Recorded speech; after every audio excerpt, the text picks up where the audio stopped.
Stop! Ho! No. I don't have any popcorn. I'm sorry. But I have peanut. It's my cuddle buddy. I hope you have a cuddle buddy, because if you don't, you might be. This happened about 7 years ago, ironically on Halloween night. It was pretty late, close to midnight, so all the kids in the neighborhood had already gone home. Get off my screen. Even our neighbors across the way had stopped playing their corny Halloween tape. You know, the ones with the creaking door sounds and witch cackling. It was just me and my cousin Q, sitting in the living room. Okay. Now, my other cousin, who was about 4 years old, had left her doll laying on the floor, face down. It was one of those baby alive dolls or something like that. The ones with the moving eyelids. Wow. Q had issues with that doll the moment it was bought. She hated it and said it was creepy. In fact, she often threw it down the basement stairs. I had no problems with it, and so it stayed on the floor so my little cousin could pick it up in the morning. It was very quiet for about half an hour, until I heard a loud, rasping, shuffling noise that seemed to be coming from outside. It sounded like an older man right outside our window. I turned to Q, who looked back at me. "Did you hear that?" "It's probably the neighbor's tape again," she said. She went back to typing on her computer. It was silent for another minute before we heard the rasping noise again, louder this time. It sounded like the man was trying to say something. I got up from the couch and peeked out the window. Absolutely no one out there, not even in the street. Our neighbor's house was dark. It was as still as any night in our quiet neighborhood. "There's no one out there," I said, looking back to Q. She didn't say anything. I was kind of getting freaked out. Another minute passed, and this time there was whispering, but loud whispering. I remember it sounded like a kid and a woman. Q finally looked up from her computer. "It's that doll," she said. Of course she thought it was. She was very superstitious. I gave her a skeptic look. Let me say this. I don't believe in the paranormal. I do. I leant down and picked up the doll. Fuck. It was fine. Fuck. Her eyes were closed. Wow. I forgot to say that it had a voice box thing in it, Of but course. it didn't have any batteries. Of course it does. I put it back down. "No, it's not. Just leave it alone," I told her. It was silent again. I went back to my seat on the couch. The rasping started again, and I heard the man say something garbled, followed by wheezing. I jumped up from the couch. I was going to see if it was coming from the backyard. Just as I started walking, I noticed that the doll had moved a little. I picked it up again and turned it over. Its eyes were open, and it was heavier. Oh, fuck. You are so fucked.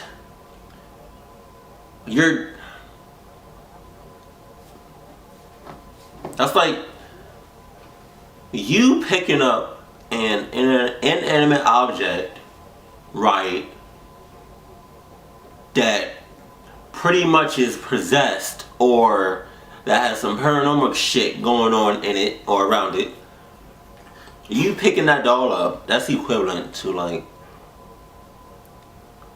you shaking hands with a ghost, like a ghost that's not good. You hanging out, you having your arm or fucking around the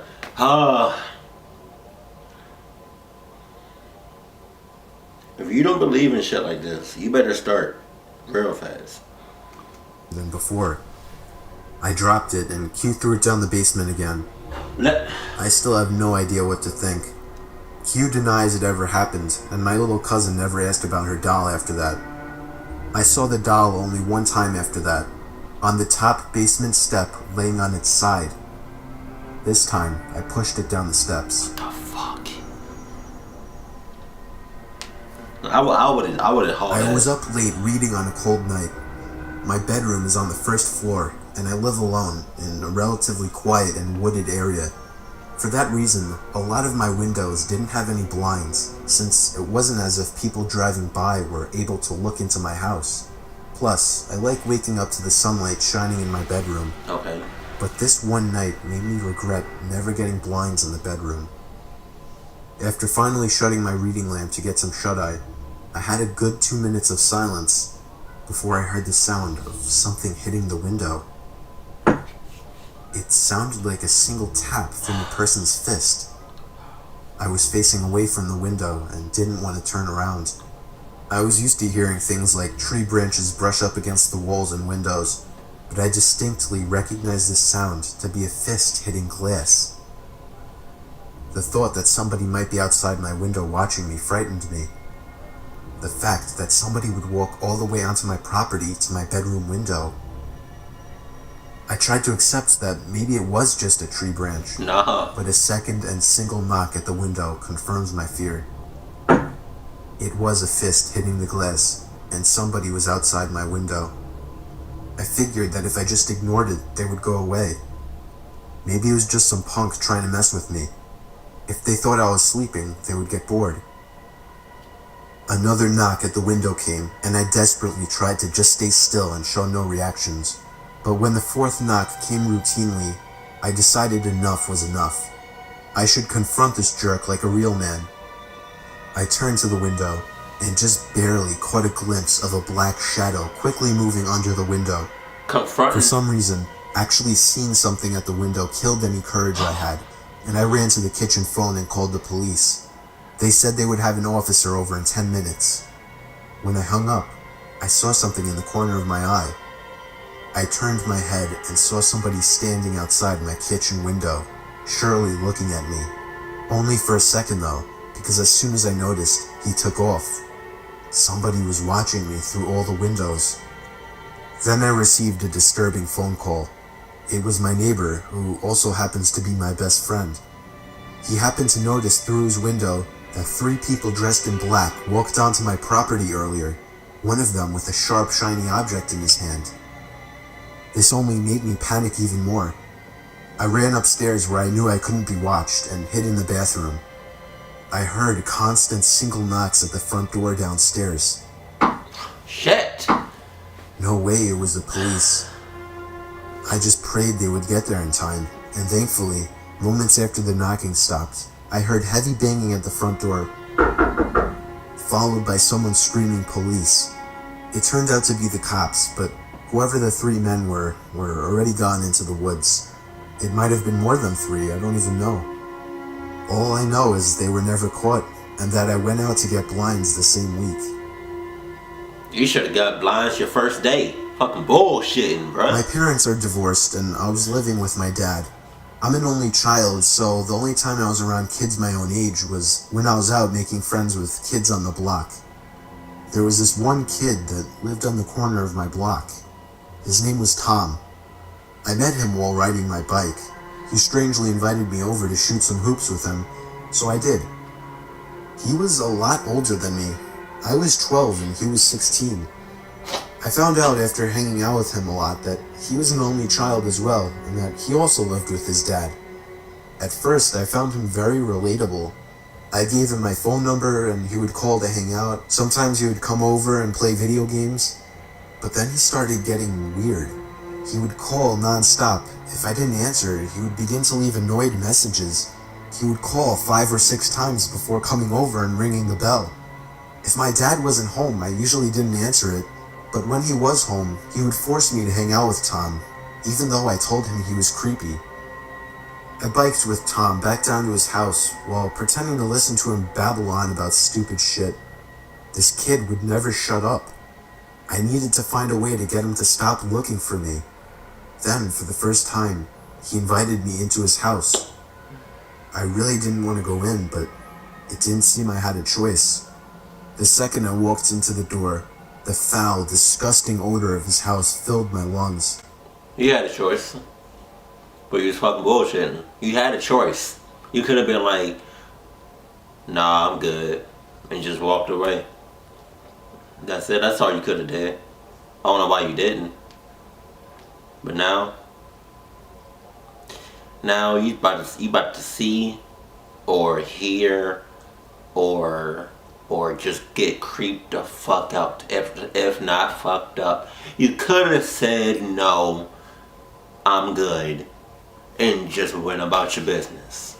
You already don't like the motherfucker. Why you in this house? Clothes were tossed all over the floor, broken glass in one corner of the room, and what looked like coffee stains on the wall. It was the most disgusting place I'd ever seen. And then, a huge, shady-looking man walked out from another room. He looked at me with a very intimidating look. I felt myself backing up away from him, until Tom introduced him as his father. Oh. The man just gave me a big grunt and stomped off into another room. It was official. This kid was a fucking creep. I needed to get away from him for good. I decided I didn't even want to be in that house anymore and just made up some excuse to go. I think that I said that I forgot I had a doctor's appointment, and at that moment, his smile slowly faded as an unhappy, if not extremely angry expression crossed his face. He didn't even give me any response. He just looked at me with this unnerving stare.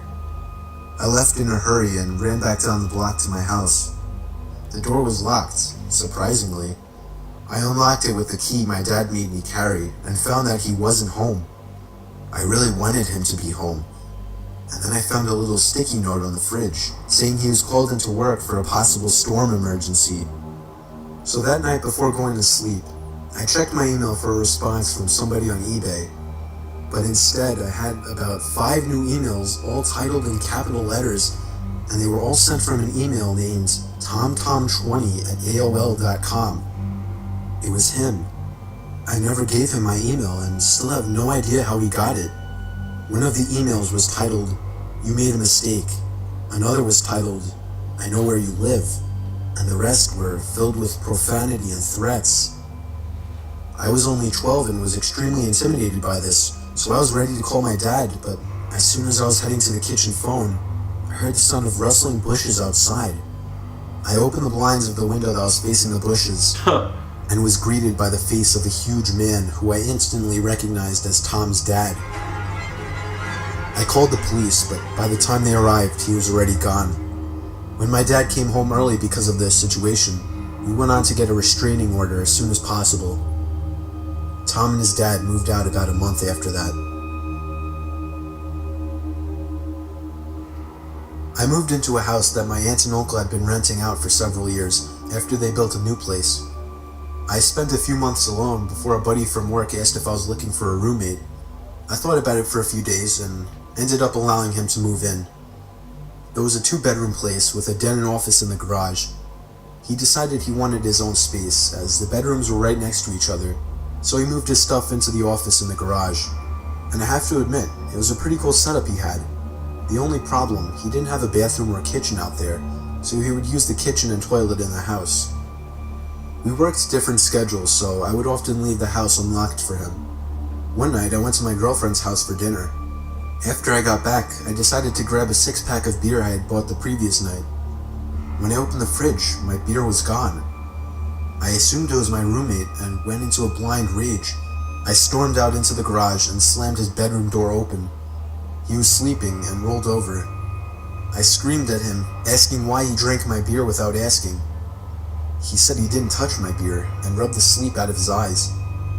Having lived with him for a while, I was pretty good at judging when he was lying. I felt he was telling the truth. My heart sank as I came to the realization that somebody had stolen our beer from the fridge and whatever else. We went back into the house and made sure everything was in its place. The TV was there, all the furniture. It wasn't until I went into my bedroom and realized my $2,000 laptop was gone that we began to panic. My buddy called the cops and we searched high and low for the beer and laptop, thinking I might have misplaced them. We soon gave up and began to search the yard for whoever had done this. We didn't live alone in this house, though. There was a room that had been built on several years after the house was built. My aunt's dying mother spent her last couple of years living there, as it was easy for my aunt and uncle to care for her during her sickness. When she died, they began to rent the room out to a strange woman, before eventually moving out themselves and renting the rest of the house out. The woman remained there until we moved in, and my aunt and uncle had their concerns with her. They believed she was a drug addict, which became evident to us during our stay there. She behaved erratically, and we would hear strange noises from her end of the house all hours of the night. Her brother moved in several months after we did, which was strange because her place was a 1-bedroom suite. We figured he just slept on the couch or something. He was even weirder than her, though. He wouldn't acknowledge me when I pulled up into the driveway while he was sitting having a smoke. Trying to make conversation with the guy was pointless. He basically just stared through your soul. One night he even asked my roommate if he could score him drugs. That night during our search for the burglar, we went out to the garage door, only to find bare footprints in the snow. The footprints led from their suite door to our garage door. We put two and two together and began banging on their door. We said we knew it was him, and he better answer the door. Someone inside lifted the curtain and made eye contact with me, which to this day still gives me chills. The cops showed up and took down all our information. They scoured the house and found nothing, and no one. We showed them the footprints and explained that the people living in the suite were drug addicts. We gave the officers their names. They ran the names in their cruiser and came back to inform us that the man had a warrant in another province and was convicted of breaking and entering several years back. The cops knocked on their door for several minutes and identified themselves as police officers to no avail. They informed us that because the warrant was from out of province, and technically the man hadn't committed a crime, there was nothing they could do about it. The cops left and it was 1 a.m., so my roommate and I went to bed. The door that connects the two weirdos' suite and my part of the house can only be locked from their side of the door. I completely forgot about this before falling asleep. During the night, I heard footsteps outside my door and a few loud bangs. My doorknob began to shake violently. I was barely awake and brushed it off as my roommate. Luckily, I always lock my bedroom door at night. The next morning, I asked my roommate what was so important at 3 a.m. that he would need to try and get in my room. He told me he slept through the night and hadn't even got up to go to the bathroom. My heart sank. I told him what had happened during the night. I have never been more glad that I locked my door at night, due to some silly childhood fear that I've held onto into adulthood. To this day, I wonder what would have happened if I left my bedroom door open and that man got into my room. Needless to say, me and my buddy moved out of that place a few weeks later. Weeks? You would've got your shit fucked up. I would've left that first night. It happened on my friend's 21st birthday. We were throwing him a big party filled with alcohol. There were a lot of people I didn't know there. It was just chaotic in the house. There were probably 100 people. But even in all the chaos, I noticed one shady character that stood out. There was an older man sitting in the corner of the room, just kind of watching everybody drinking and dancing. I didn't think much about it at first, assuming it was someone's dad or uncle or something. Fucking creep. But as the night died down, and more than half of the guests had already left, the man was still there, by himself in the corner. At that point, I asked one of my friends who that guy was, and he said he had no idea. Oh. We decided to wait until most of the guests had left, figuring maybe he would too. And when the last of the guests were gone, we went back into the living room, and surely enough, he was gone. I felt relieved immediately, even though it wasn't even my house. That man just seemed so out of place, and it was downright creepy. Me and a couple of other friends slept over that night. I slept on the couch in the den. Falling asleep was easy with all the alcohol running through my veins, but staying asleep was a problem. I woke up in the middle of the night, feeling insanely thirsty and having to go to the bathroom. I first went to the bathroom since it was closer, and then went up to the kitchen and got a glass of water. When I went back down to the den and laid back down on the couch, I noticed that the sliding door to the coat closet across from the couch had been slightly slit open. Oh, nah. It was too dark to see anything else though, like anything inside of it. I felt a chill run down my spine as I remembered the creepy man sitting in the corner. The idea of that man hiding in the closet immediately popped into mind. I continued to lay still, under the assumption that he was watching me through the open door of the closet. I began to plan my escape. I could jump over the other couch and land right next to the stairway upstairs to the living room, but I just had to gather up the courage to do it. Then I saw the closet door slide open a little more, and that's when I got the courage to run for it. I jumped over the couch and ran up the stairs.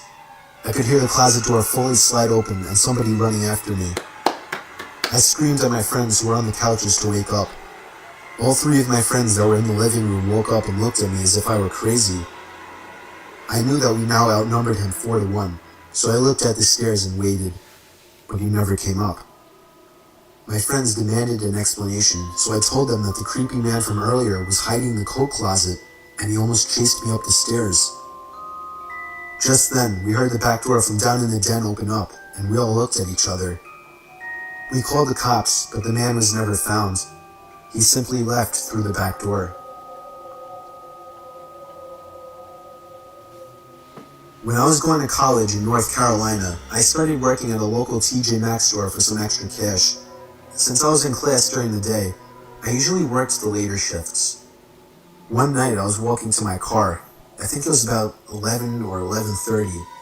As a safety protocol, all the employees left together and the security guard would watch from the sidewalk to make sure we all got to our cars all right.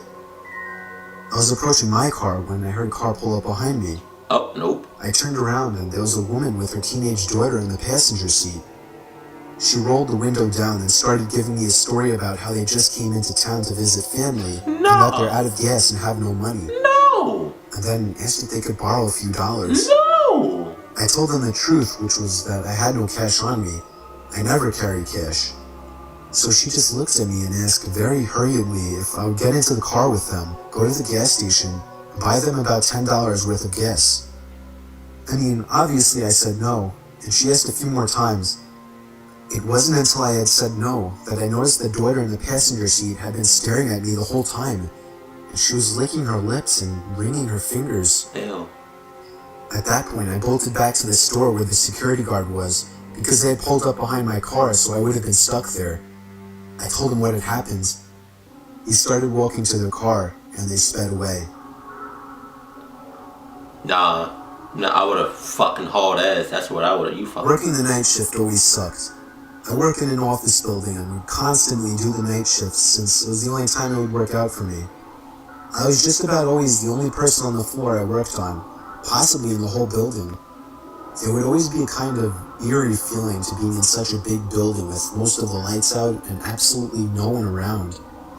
But on the upside, it was peaceful and less stressful, and I was able to get a lot of work done. There was this one night though. It was a Friday night, around 2 in the morning. I was typing away on my keyboard when I heard a noise from outside my cubicle. It sounded like just a random crack from the walls or something. It's unusual in this building, but I didn't get too concerned about it. I resumed typing away and was once again interrupted by a sound.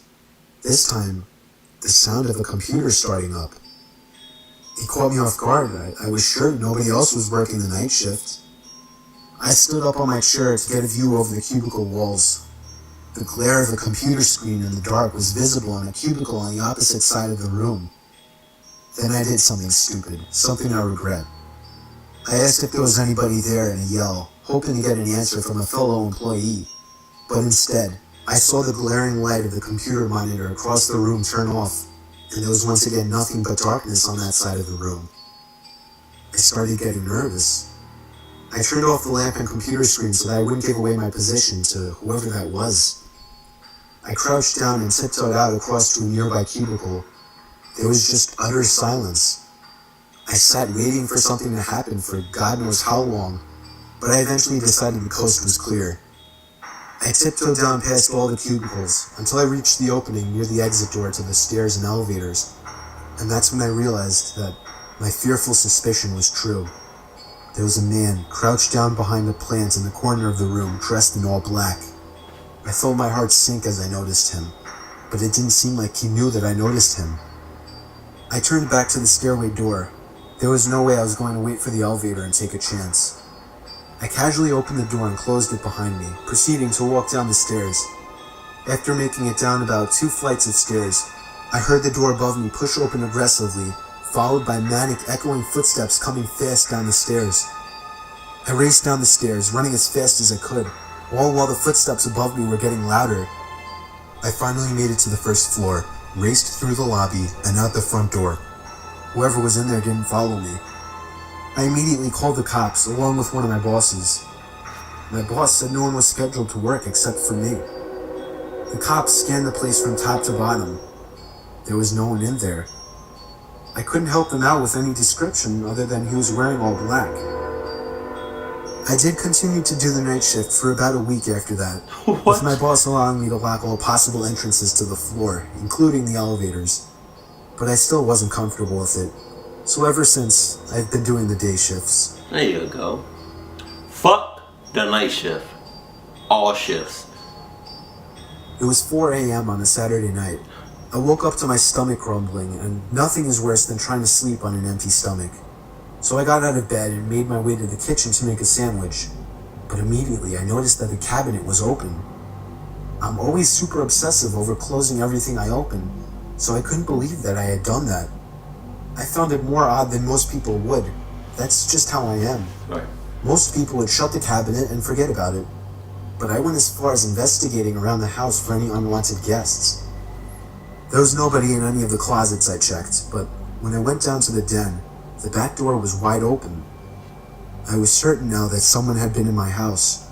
I somehow had the balls to step outside and turn on the patio light, and there was somebody sitting in one of the patio chairs. Man. He looked at me with a blank expression and got up slowly. He looked filthy, almost homeless. His hair was down to his shoulders. He started walking closer to me. I couldn't tell what his intentions were, and I kind of just stood there, almost taking him as harmless. But he suddenly lunged at me, and I barely had time to shut the door and lock it. We stared each other down for 10 seconds through the glass, until I finally realized I should be taking that time to call the cops. I ran to the kitchen to get the phone, and as I was dialing, I noticed when I got back that he was already gone.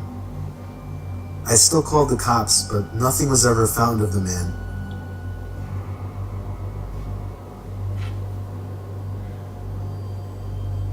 This is a very weird story that took place a few months ago.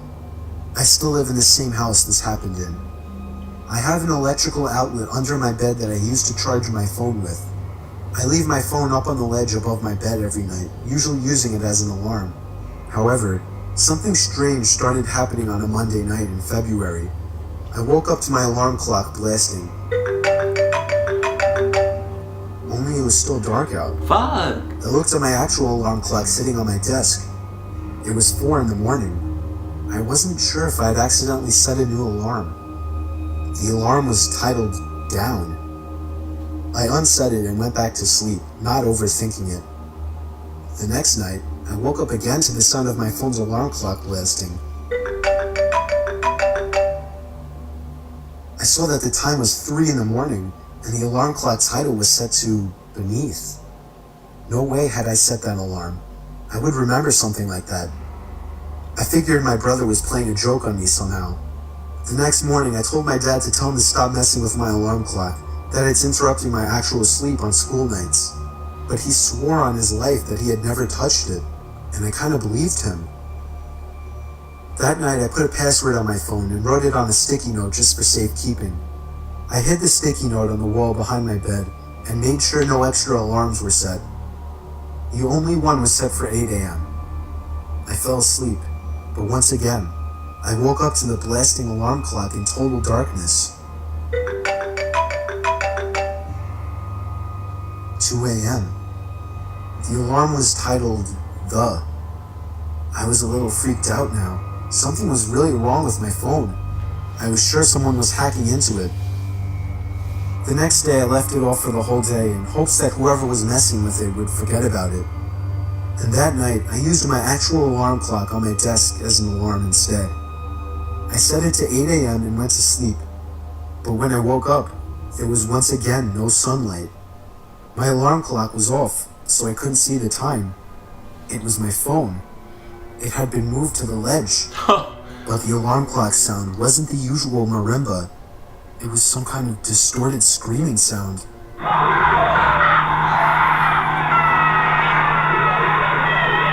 That would give somebody a fucking heart attack. I turned off the alarm, which was titled Bed. It was 1 in the morning. I was laying there clueless, not knowing what to think.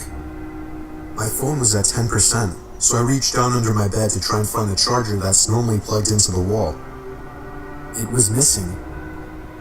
And then, at the worst possible time, I realized exactly what it all meant. The 4 alarm titles formed the sentence, Down beneath the bed. I tried to pull my arm away, but it was too late. I felt a hand grab my arm and squeeze tight. I screamed as loud as I could, loud enough for all the neighbors to hear. I heard my parents' bedroom door open and footsteps running over to my room. My door opened and my dad barged in with a baseball bat. He saw that I was being pulled down to the edge of my bed. My dad reached under my bed and grabbed a hold of the man hiding under. He knocked him out with the bat and called the cops. The man clearly didn't plan that out, as he basically trapped himself under my bed. Police told us that he was a registered sex offender who had been arrested 10 times. Wow. He's extremely messed up in the head, and clearly gains pleasure from messing with and scaring his victims. It scares me the most that he was in our house and under my bed for 4 days. That's probably one of my biggest fears, to have somebody under my bed and they grab. The most horrifying experience that ever happened to me didn't even directly happen to me. I have a friend that I'll call Ty. Okay. We would hang out or at least text every day. But there was this one day that he didn't respond to any of my texts or calls. I went over to his house, which was a block away, to see if he was alright. I knocked and rang, but he didn't answer, which was weird because his car was there. I got the feeling he wanted to be left alone. But late that night, I got a FaceTime request from an unknown number. I cautiously answered it with the camera aimed away from my face. Really? A face popped up on the screen, and it was Ty. I felt so relieved and showed my face. When I got a little better look at his face, I noticed he looked different. Like, a lot more tired and, I don't know, paranoid, I guess. And he was also in an unfamiliar room. I asked him where he was and why he wasn't answering, to which he responded that he was fine and he was at home. I asked him whose phone he was using, and he just took a long pause before answering.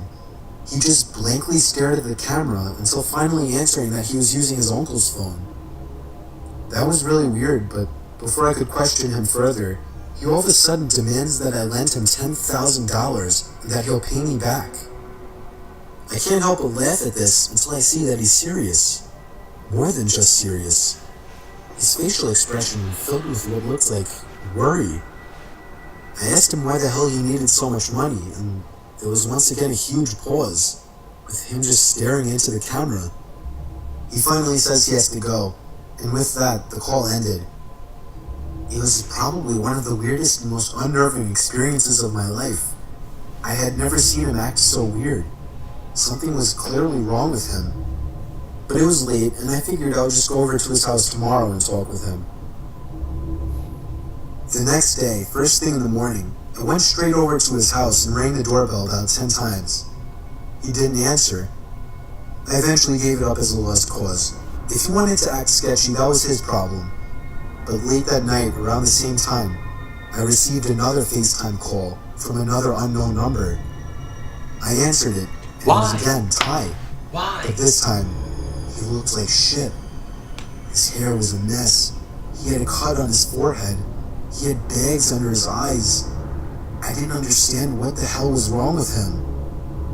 He wouldn't tell me anything. He just kept demanding $10,000 to be paid to some random address, to which I kept telling him no.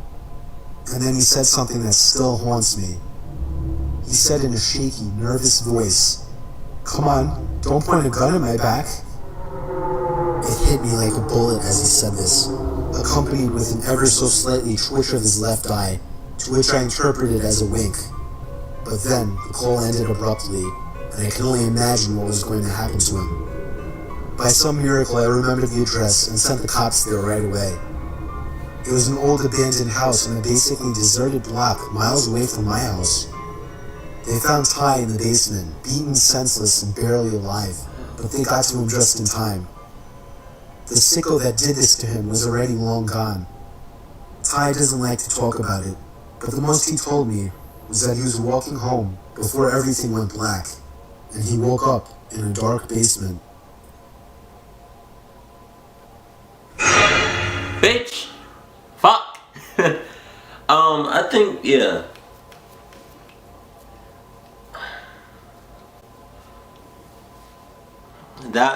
The one where the guy, like, he felt somebody like somebody actually grabbed his leg or something from underneath his bed.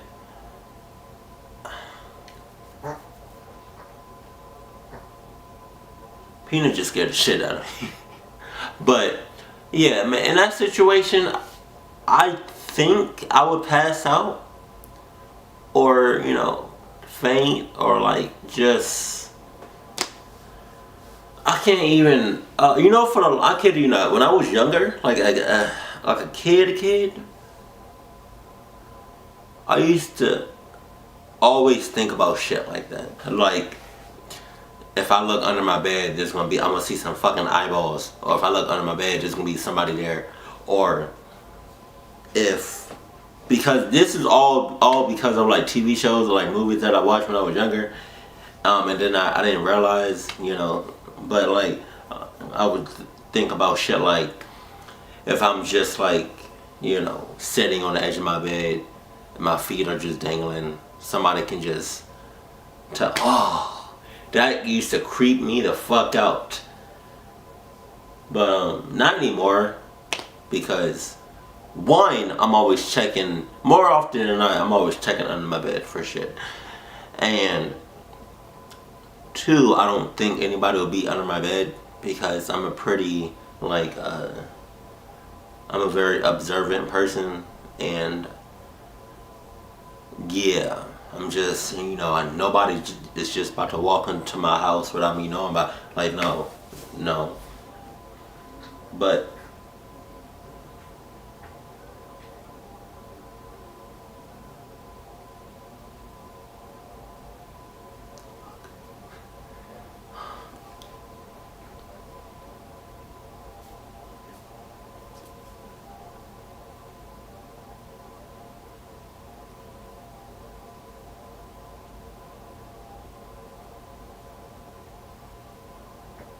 I'm gonna have to stop the video. I'm sorry, because it's late as shit, and I just got finished doing all of these shits, all of these horror, creepy videos, and now I'm hearing shit.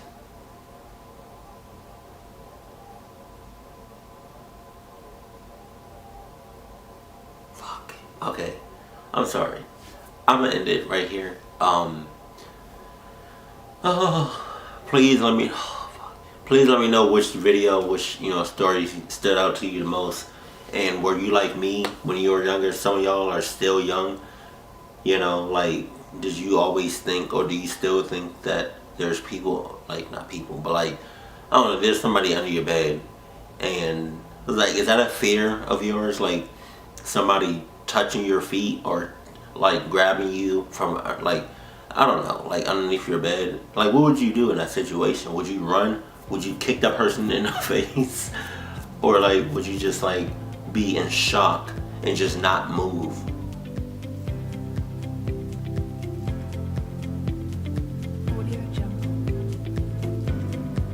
See, I love and hate reacting to horror videos at night. That's the love-hate relationship. Shit.